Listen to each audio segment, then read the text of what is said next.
আসসালামু আলাইকুম রহমতুল্লাহ। সম্মানিত দর্শক এবং শ্রোতা, আজকে আমরা আলোচনা করব ভারত পাকিস্তান যুদ্ধে যারা পাকিস্তানকে সমর্থন করেছিল তাদেরকে অনেকে সোশ্যাল মিডিয়ায় বিভিন্ন গণমাধ্যমে ফেসবুকে আমরা শুনতে পেলাম তাদেরকে স্বাধীনতা বিরোধী, সার্বভৌমত্ব বিরোধী বলতেছেন। তো আজকে এই প্রশ্নের জবাব, আসলে যারা পাকিস্তানকে সমর্থন করেছিল বা আমরা যারা সমর্থন করেছিলাম পাকিস্তানকে, আমরা কি বাংলাদেশের স্বাধীনতা বা সার্বভৌমত্ব বিরোধী?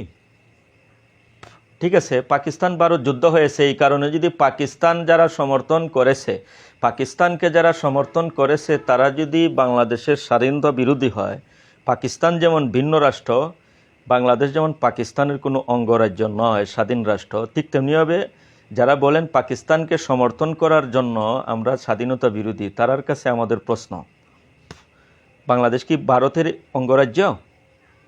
সুতরাং পাকিস্তানকে সমর্থন করার কারণে যারা বাংলাদেশের জনগণকে যারা সমর্থন করেছে তাদেরকে স্বাধীনতা বিরোধী বলেন, তারা অবশ্যই বাংলাদেশকে ভারতের অঙ্গরাজ্য মনে করেন। সুতরাং যারা যারা বাংলাদেশকে ভারতের অঙ্গরাজ্য মনে করবে তারা ভারতেই চলে যাক।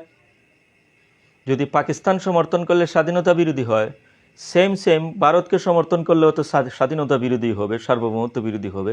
তাইলে কি বাংলাদেশ ভারতের অঙ্গরাজ্য? হ্যাঁ, যারা যারা মনে করেন ভারতের অঙ্গরাজ্য, পাকিস্তান সমর্থন করলে স্বাধীনতা বিরোধী হয়, তারা মনে করেন যে বাংলাদেশ ভারতের অঙ্গরাজ্যই। যাই হোক, এ ব্যাপারে আমি আমার নিজস্ব কোনো কথা না বলে, একজন রিক্সাওয়ালা, একজন চাচা, একদিন রিক্সাতে উঠছিলাম, তার জবাবটা বড় সুন্দর লাগছে আমার কাছে।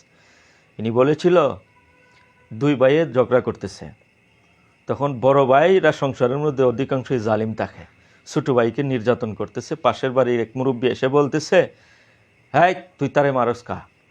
তখন ওই মুরব্বী বড় ভাইকে অনেক শাসালো, ছোটো ভাইয়ের পক্ষ নিল।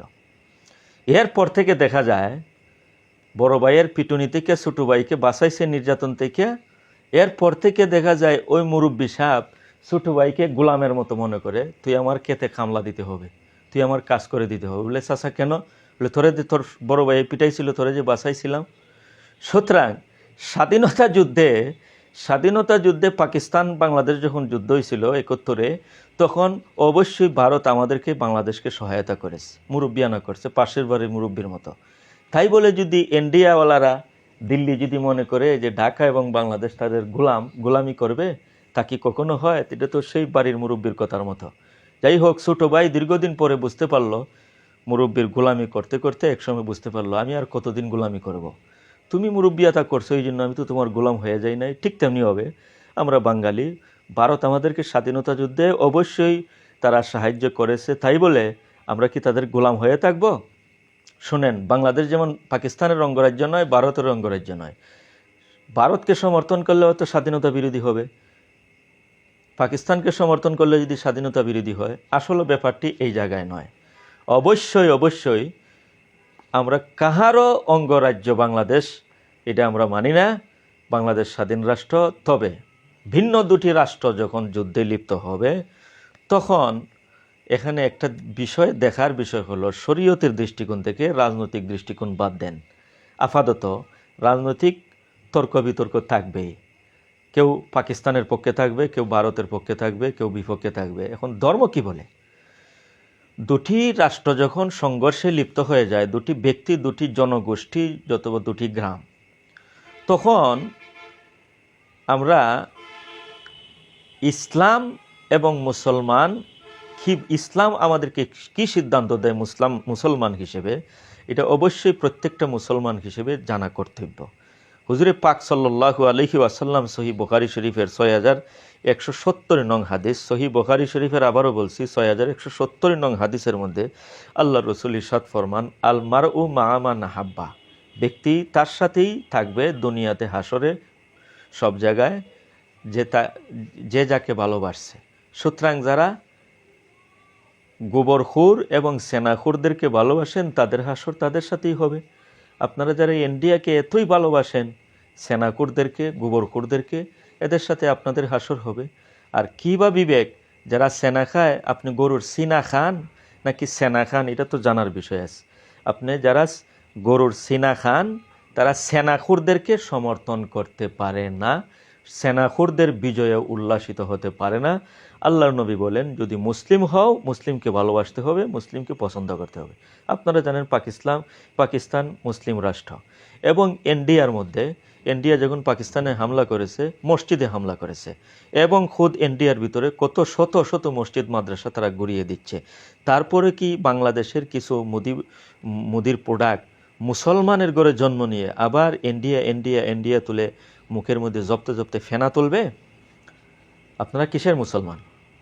আল্লাহ রসুল কি সিদ্ধান্ত দিচ্ছেন? আপনারা যদি মুসলিম হয়ে থাকেন, তাহলে একটা তাগতি শক্তিকে কিভাবে সমর্থন করবেন?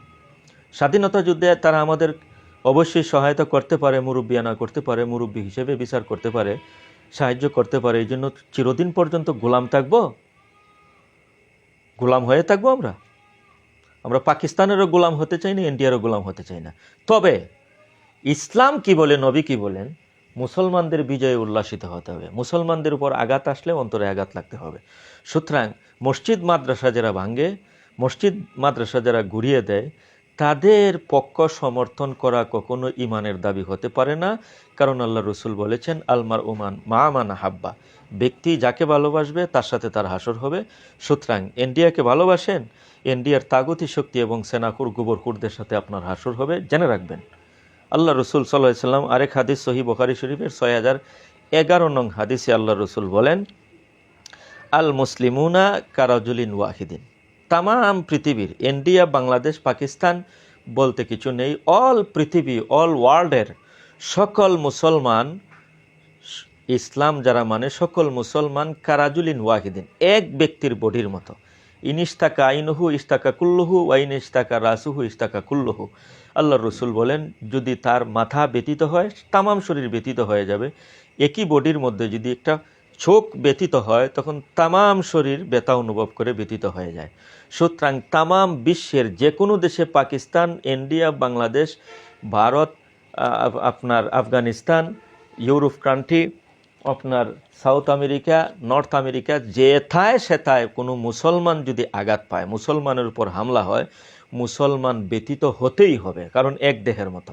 আল্লাহ রসুল সহিহ বুখারী শরীফের 6011 নম্বর হাদিসে যে ডিসিশন দিয়েছেন, যে সিদ্ধান্ত দিয়েছেন, সেটার সারাংশ হলো, একটা বডির মধ্যে আঘাত পাইলে যদি অন্য অঙ্গে আঘাত পায়, তাইলে বোঝা গেল এটা বডির অন্তর্ভুক্ত, বডির বাহিরে যা আছে সে আঘাত পাবে না।